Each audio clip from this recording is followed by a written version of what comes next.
For my response to seeing things, I just decided to record me talking about how I reacted to the piece.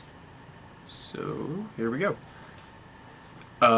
Just to start, I really enjoyed the central idea of talking about a metaphor in real life, because it really seemed like almost seemed like a commentary on creative nonfiction itself, while also being a very interesting story on a mother's journey to try to understand her daughter's condition.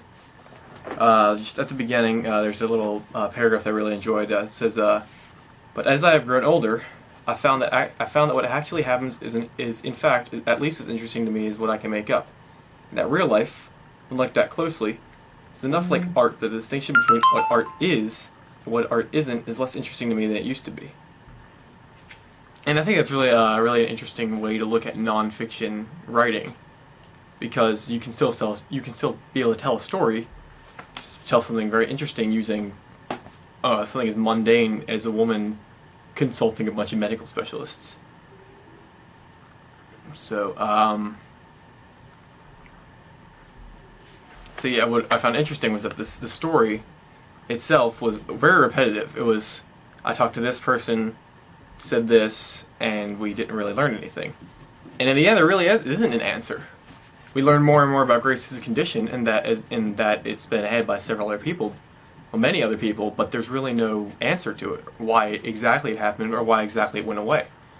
And that's interesting because it adds more to the era of this is real life. I mean, Herman even mentions at the end that it's almost anticlimactic and that it just disappeared, and she says real life is that way.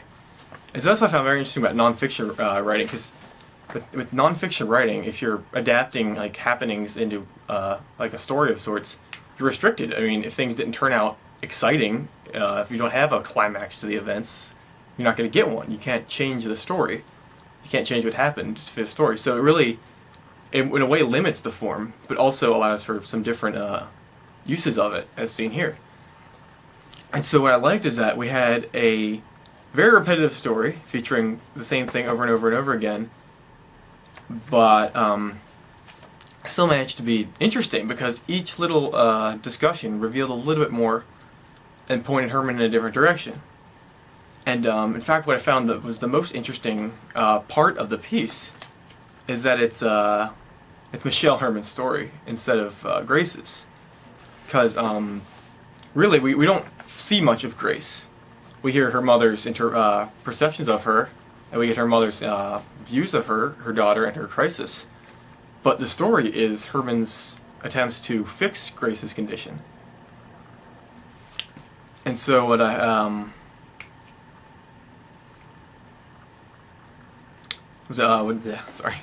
what's interesting is that Grace's story could have been the focus of an entire novel. You could write an entire story about a young girl's indecision in life, her conflicts over growing up and staying a kid, etc., etc. And really, Grace's story, that was a story. That is a story here. Grace's story happened fully as though it were written about. But instead, Herman focuses on her own search, knowing that much as she could tell Grace's story, she could go through an entire different way of viewing metaphor in real life. A very interesting concept. And so instead of a young girl's journey to understand herself, we get her mother's journey to understand just not only about her daughter, but more about reality and storytelling itself. It was almost there's a term you often see we use on the internet called meta, where something almost references itself, like breaking the fourth wall almost. Well, we're not going to see that in nonfiction writing, nonfiction creative writing, because there's direct address. We're not in a setting or anything, but the story felt very meta to me in that it talked about, while being a writing itself, it talked about the intricacies of writing and was the flaws in fiction, in the attention to detail that really in reality isn't captured. And it's when writing fiction, your mission is to give as much detail as possible so the reader can paint a picture. But in reality, you don't have that much detail. And and I love that Herman references this, that she the entire piece is very self-aware. She frequently comments on how ham-fisted this real-life metaphor is. And it's interesting because the piece wouldn't be as good, it would be almost sappy if it didn't have that tone to it. But here Herman's almost like deconstructing the genre she's writing in. She's giving commentary on it as a whole as she goes through it, pointing out its like the flaws, but also the possibilities that it offers.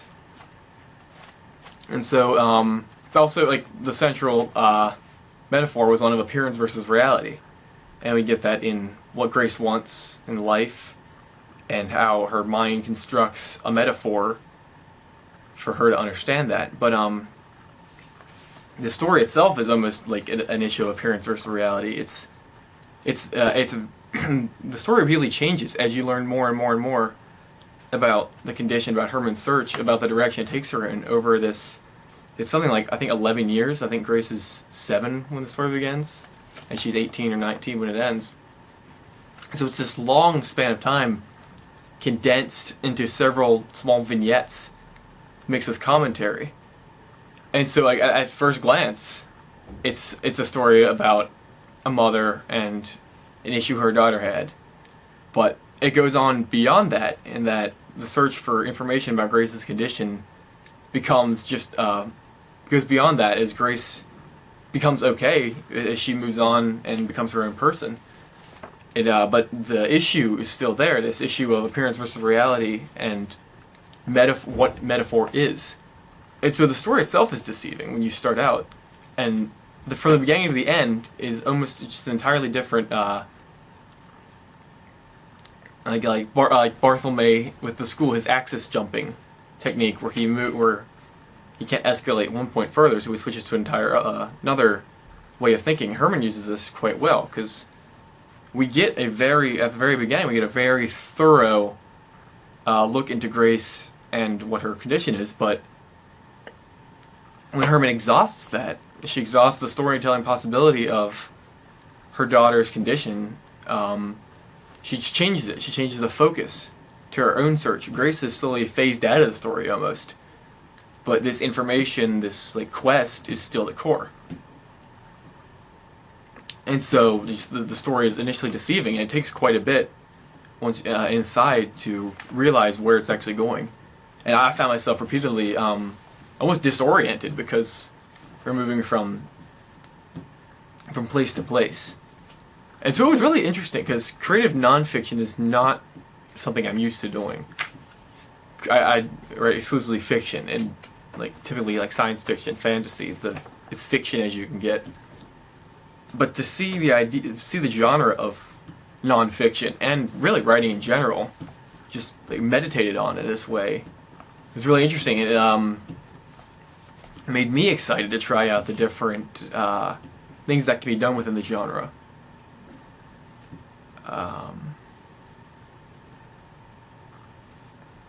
So, I think that's all.